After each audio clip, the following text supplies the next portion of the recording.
Henry and Gordon were lonely when Thomas left the yard to run his branch line. They missed him very much. They had more work to do and had to fetch their own coaches. The big engines thought they were too important to fetch coaches. James grumbled too. "We get no rest, we get no rest," they all complained. But the coaches only laughed. "You're lazy and slack, you're lazy and slack," they answered. Altogether, the engines were causing Sir Topham Hatt a great deal of trouble. The big stations at both ends of the line each have a turntable. Sir Topham Hatt had made them so that the tender engines can be turned around because it is dangerous for them to go fast backwards. Little tank engines like Thomas don't need turntables. They can go just as well backwards as forwards. But to hear Gordon talk, you would have thought that Sir Topham Hatt had given him a tender just to show how important he was.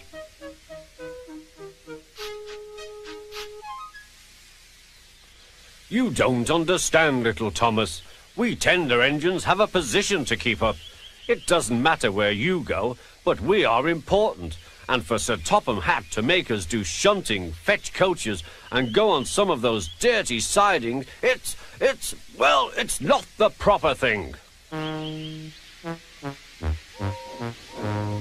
Thomas chuckled and went off with Annie and Clarabel. "Disgraceful," Gordon hissed as he ran backwards to the turntable. The turntable was in a windy place close to the sea, and if he was not on it just right, he put it out of balance and made it difficult to turn. Today, Gordon was in a bad temper, and the wind was blowing fiercely. His driver tried to make him stop in the right place, but Gordon wasn't trying. The fireman tried to turn the handle, but Gordon's weight and the strong wind prevented him. "It's no good," they said at last. "Your big tender upsets the balance. If you were a little tank engine, you'd be all right. Now you'll have to pull the next train backwards." "Look," called some boys, "there's a new tank engine." "Oh, it's only Gordon back to front." "Hello," called Thomas, "playing tank engines? Sensible engine. Take my advice, scrap your tender and have a nice bunker." Gordon said nothing. Even James laughed when he saw him. "Take care," hissed Gordon, "you might stick too." "No fear," chuckled James, "I'm not so fat as you." "I mustn't stick," thought James. He stopped on just the right place to balance the table. It could now swing easily. Gordon arrived in time to see everything. James turned much too easily. The wind puffed him round like a top. He couldn't stop.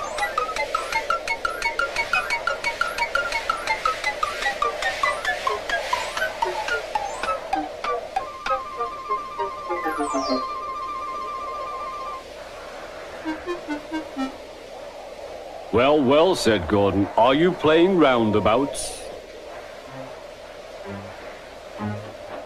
Poor James, feeling quite giddy, rolled off to the shed without a word.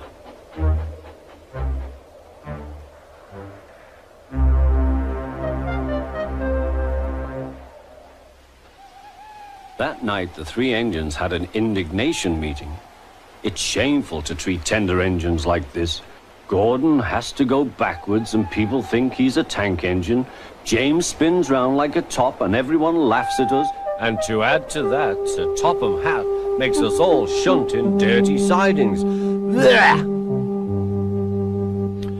"Listen," said Gordon. He whispered something to the others. "We'll do it tomorrow. Sir Topham Hatt will look silly." The engines had decided to go on strike.